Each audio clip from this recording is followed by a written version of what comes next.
السلام عليكم ورحمة الله وبركاته. ازيكم يا حبايبي؟ عاملين ايه؟ يومكم ان شاء الله كده مليان بالتفاؤل والسعادة والامل عليكم وعلينا يا رب يا احلى متابعين. زي ما انتوا شايفين كده جمال البانيه وحلاوة البانيه النهاردة بقى يا حبايبي هنعمله من غير بيض بطريقة سهلة وتتبيلة بسيطة جدا، ما فيهاش اي حاجة ولا فيها توابل كتير.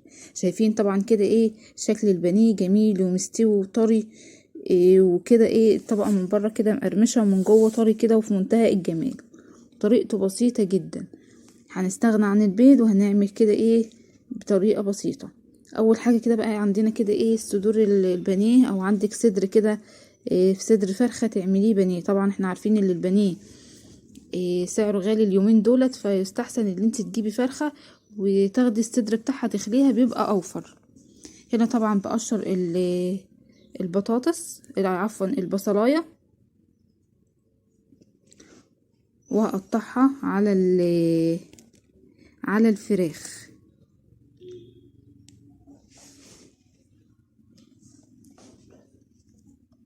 تقطيع كده صغيره، ممكن طبعا اللي احنا نبشرها بالمبشره. وعندي بقى نص ليمونه هنعصرها برضو على الفراخ. والتوابل بتاعتي بسيطه جدا كده زي ما انتوا شايفين. عندي ملح، عندي فلفل اسود، عندي رشه من بهارات الفراخ، وعندي كمان بابريكا، رشه بابريكا.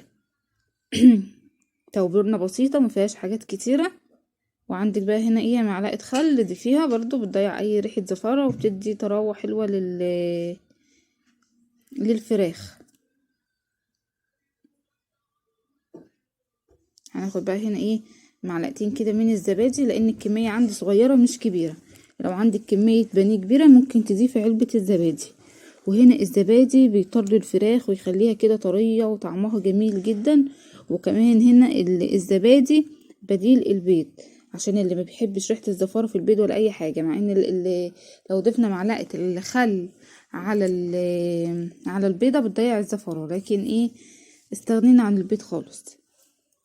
ركناها كده بقى على جنب تدبل. تعالوا بقى كده نحضر صلصة الطماطم للمكرونة.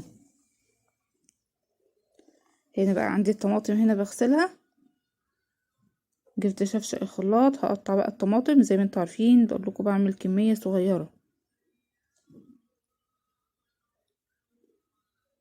نقطع كده. ما تنسوش بقى يا حبايبي اللايك والشير للفيديو واشتراك في القناة اللي اول مرة يشوفني. يمكن ان شاء الله كده كله سعادة ان شاء الله. نحط عليها شوية مية كده ونضربها بقى في الخلاط. وعندي هنا البصلاية برضو كده اقشرها.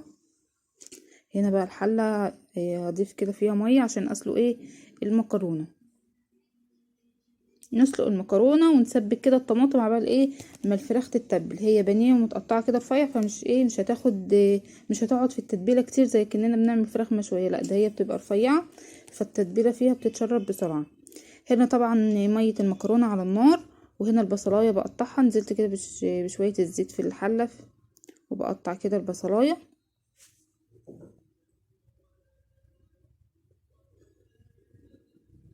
نصفر بقى البصلاية. بشكركم يا حبايبي على الدعم الجميل، ربنا كده يوفقنا جميعا ان شاء الله.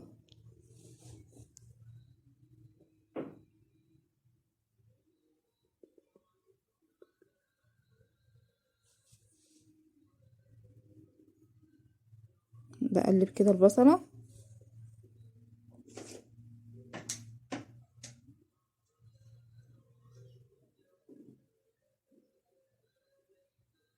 اهي البصلاية اصفرت معايا زي ما انتوا شايفين يا حبايبي.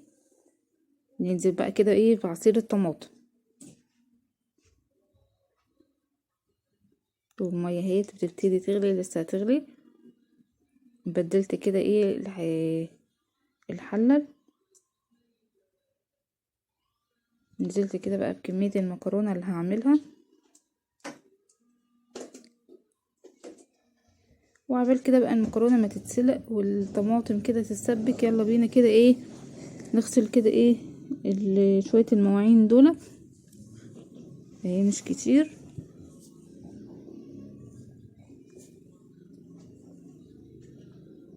نغسل الرخامة زي ما متعودين الاول، عشان ايه هنحط عليها كده ايه المواعين.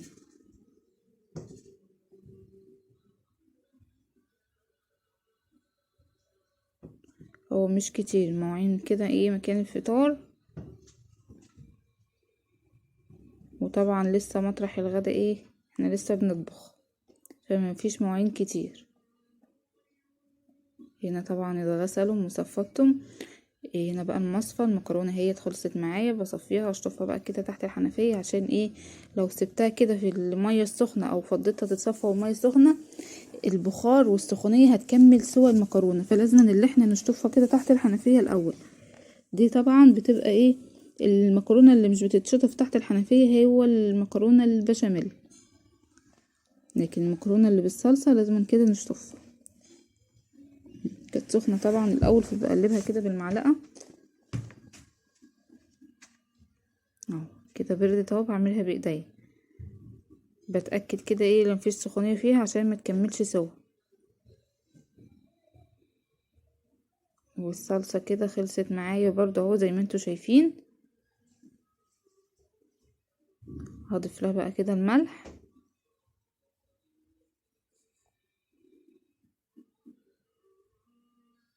وعندي مكعب مرقه بيخليها طعمها حلو،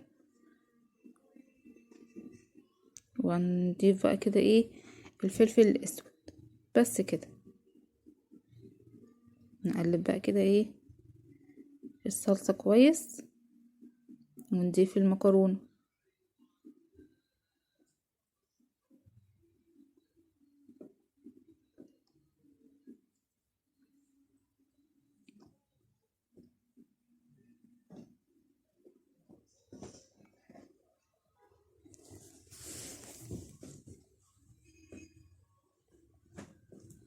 بالشكل ده كده يا حبايبي. كده بقى ايه احطها على النار، ويلا بينا بقى كده ايه نعمل البانيه. هنا طبعا عندي شارية كده من عند العطار بقسماط وفيجيتار. طب ليه هضيف الفيجيتار والبقسماط؟ طبعا الفيجيتار بيبقى ايه الملح زايد فيه شوية او حادق شوية، فتيجي تعملي البانيه فبيبقى حادق. فجبت كده البقسماط، ضفت كده شوية بقسماط وضفت شوية الفيجيتار، وهقلبهم كده في بعض، بيظبط كده الملح بتاعه، بيبقى طعمه في منتهى الجمال.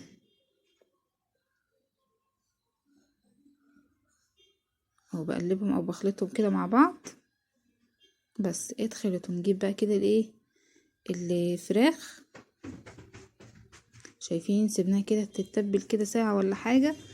طبعا انتوا الفيديو مدته كده 10 دقايق بس، طبعا احنا ايه ما بنعملش الحاجات دي في 10 دقايق، احنا بنختصر وبنقفل فبنتعب على الفيديو. نضغط كده ايه البقسماط كده في الفراخ زي ما انتوا شايفين كده حبايبي. طبعا باخد كده بالشوكة، عشان لو خدت بايديا ايديا هتبقى إيه هتتعص زبادي او من التتبيله، فهاجي احطها في الفيجيتار هتبقى كلها كده ايه عامله زي العجينه، فعشان ايديا تبقى ناشفه فايه باخد الفيجيتار كده زي ما انتوا شايفين في الفراخ. نضغط كده بقى يا حبايبي على الفراخ زي ما انتوا شايفين اهو. ويلا بينا كده بقى حبايبي على النار. الزيت طبعا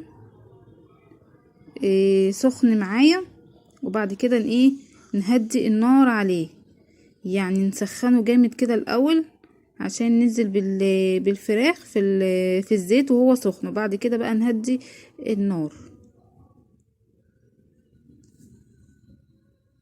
ولا هتفك بقى مننا ولا اي حاجة ولا اي كلام من ده، طريقته سهلة خالص وبسيطة ومش هتفك مننا بطريقة سهلة، اسهل منها مفيش.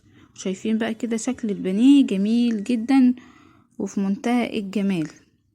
وهقلبه معاكم برضو كده، وانا هكمل بقى بقية الكمية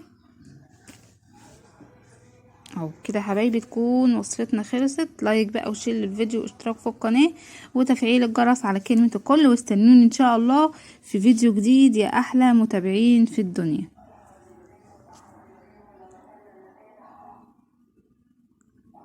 وبرضو المكرونة زي ما انتوا شايفين كده